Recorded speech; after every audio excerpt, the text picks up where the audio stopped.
Nous ne sommes pas déjà à l'anniversaire de l'attentat de Sarajevo que déjà nos tables croulent de livres commémorant le centenaire de la Grande Guerre. Récemment réédité, le petit livre d'Annette Becker, La guerre et la foi, me sert de thème à cette chronique.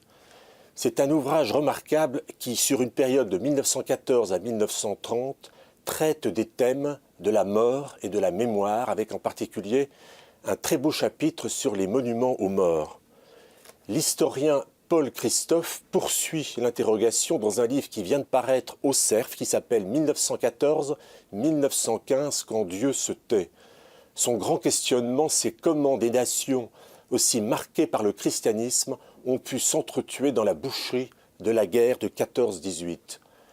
Quand la guerre éclate, le 20 août 1914, le pape Pie X meurt.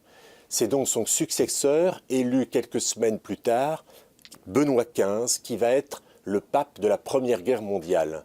Et autant on parle souvent, trop souvent parfois, de Pie XII et la Seconde Guerre mondiale, autant on connaît peu Benoît XV.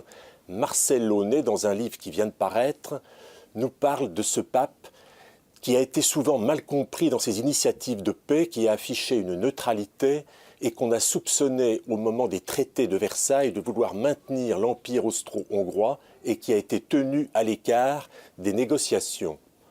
Mais la guerre, ce sont tous ces destins individuels, ces millions de morts et de blessés.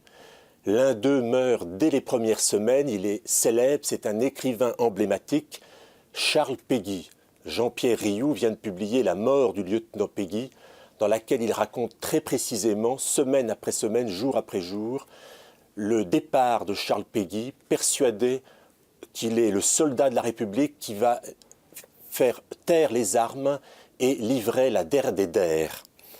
Moins connu, très beau livre sur le rabbin Abraham Bloch, qui était le grand rabbin de Lyon et qui est mort lui aussi en août 14 en allant porter secours et porter un crucifix à un soldat catholique qui était en train de mourir.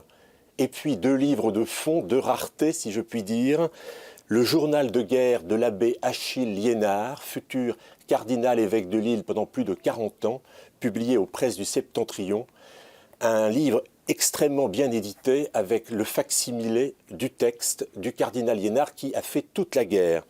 Et puis je finirai par le journal d'un enfant, commencé alors qu'il a 11 ans en 1914, un texte d'une étonnante maturité.